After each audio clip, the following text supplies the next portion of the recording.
Hey guys, welcome back to my channel. मैं अस्मत Abdi. I'm going to start a series of imperative mood. In my last classes, I was teach exclamatory words. Today I'm going to start some imperative sentence of imperative mood.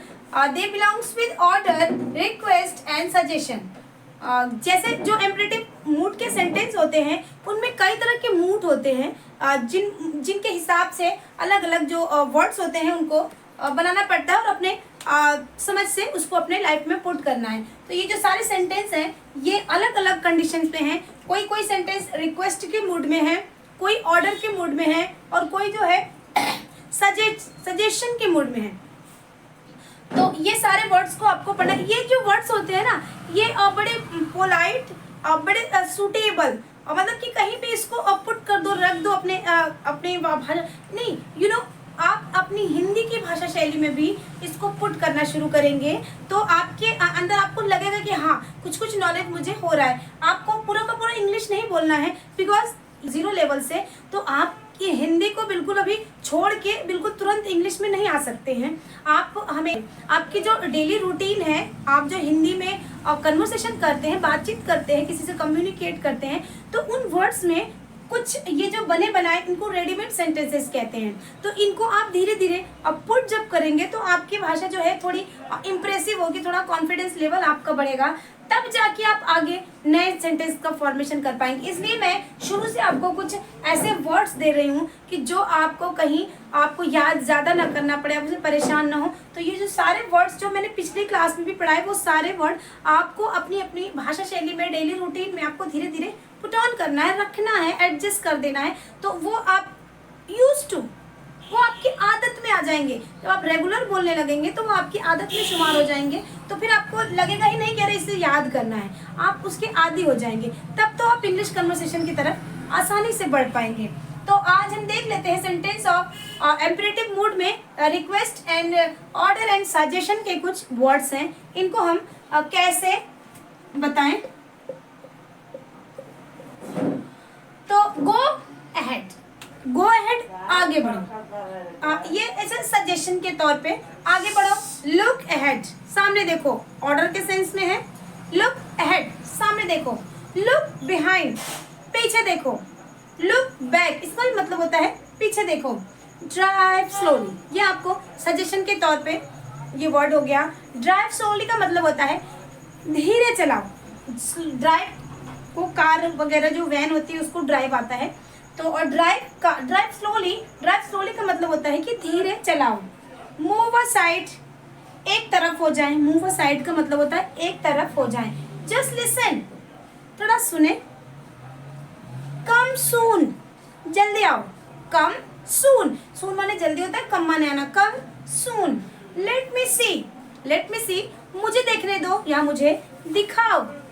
Never mind, ध्यान मत दो, परवाह मत करो, ज्यादा इसके बारे में मत सोचो। नेवर माइंड या डोंट माइंड, परवाह मत करो, ध्यान मत दो उस तरफ, मतलब जो हो रहा है होने दो, इतना ध्यान मत दो। बी रेडी, तैयार हो जाओ। लेट इट बी, जो होता है होने दो। Let it be. Leave me alone, मुझे अकेला छोड़ दो। Leave me alone. Have a heart, have a heart का मतलब होता है कि कुछ ख्याल करे। Have a heart with helpless peoples, जो हेल्पलेस है उनके बारे में कुछ सोचें, उनका ख्याल करें। डोंट टॉक नॉनसेंस, बेवकूफ़ी की बातें मत करें। डोंट टॉक नॉनसेंस यानी इसका मतलब होता है बेवकूफ़ी की बातें या फजूल की बातें मत करें, कुछ ढंग की बातें करें। माइंड योर लैंग्वेज, लैंग्वेज माने होता है भाषा। तो इसको बड़ा इम्परेटिव मूड के लिए बड़ा अच्छा सा सेंटेंस बनाया गया है। आप कभी गुस्से वाला ये वर्ड है, क्रोध में आप बोल सकते हैं। Mind your language, mind your tongue, mind your behaviour. Mind का मतलब होता है कि कंट्रोल करो। माइंड योर लैंग्वेज यानी अपने भाषा शैली पर कंट्रोल करो। माइंड योर बिहेवियर, अपने व्यवहार को कंट्रोल करो। माइंड योर टंग, अपनी जबान, आप नहीं बोल देते हैं कि बहुत तुम ज्यादा बोल रहे हो, अपनी जबान पे काबू रखो। ये एक हिंदी का सेंटेंस होता है तो इसको जस्ट रिप्लेस कर दे इंग्लिश से। माइंड योर टंग, जबान पे काबू रखो, अपनी टंग पे काबू रखो, अपने बिहेवियर पे काबू रखो। नेक्स्ट है हमारा mind your own business. Leave me alone, mind your own business, मुझे अकेला छोड़ दो, तुम अपने काम से काम रखो। माइंड योर ओन बिजनेस का मतलब होता है अपने काम से काम रखो, मतलब कि मुझे डिस्टर्ब मत करो, मैं क्या कर रही हूँ, क्या कर रहा हूँ, आप अपने काम से काम रखो। माइंड योर ओन बिजनेस बड़ा अच्छा सा वर्ड है, इसको यूज करने के लिए आप कर सकते हैं, बड़ा अच्छा लगता है यूज करने में, कि इंप्रेसिव वर्ड है। टेक केयर ऑफ हिम या हर, टेक केयर ऑफ हिम या हर, उसका ध्यान रखना, उसका ध्यान रखना। हिम और हर का मतलब कोई भी हो सकता है, फेमिनिन जेंडर या masculine gender. Do come again, दोबारा जरूर आए, जब एज अ होस्ट आप यूज कर सकते हैं, जैसे कि आपके घर कोई आया हुआ या कहीं भी आप आया हुआ है, तो डू कम अगेन का मतलब होता है जरूर आए। डू कम माने जरूर आए, डू कम अगेन माने दोबारा जरूर आए। डू कम जरूर आना, डू कम अगेन दोबारा जरूर आए। You have to go, you have to go, आपको जाना होगा, तुम्हें जाना पड़ेगा। ऑर्डर के सेंटेंस में है कि अगर कोई कहीं जाने के मूड में नहीं है मगर आपको उसको फिर भी भेजना है, यू हैव टू गो, आपको जाना होगा, तुम्हें जाना ही होगा। यू डू गो, तुम जाते तो हो। ऐसा सेंस आता है कि तुम, मैं तो वहां नहीं जाता हूँ, बट कोई कह दे मैं वहां नहीं जाती हूँ, पर आप कहेंगे तुम वहां जाते तो हो। यू डू गो, तुम जाते तो हो। डोंट वरी, परवाह मत करो, फिक्र मत करो, इसका मतलब टेंशन ना लो, परवाह ना करो। कोई कहता है ना कि don't worry, late it B, ध्यान मत दो, जो होता है होने दो।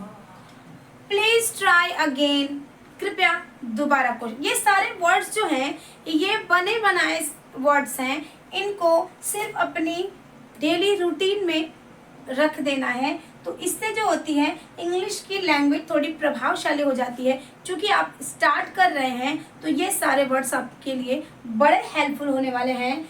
तो मुझे पूरी उम्मीद है कि ये क्लास आपके लिए बड़ी ही इम्पोर्टेंट और बड़ी ही हेल्पफुल रही होगी। तो आप प्लीज़ मेरी क्लास को लाइक कर देंगे, कोई छोटा सा प्यारा सा कमेंट ज़रूर कर दीजिएगा। एंड इसी के साथ मैं अपनी क्लास को आज ख़त्म करती हूँ। मिलते हैं अगले क्लास में कुछ और सेंटेंस ऑफ इम्परेटिव मूड के साथ। Thanks for watching, take care, bye bye.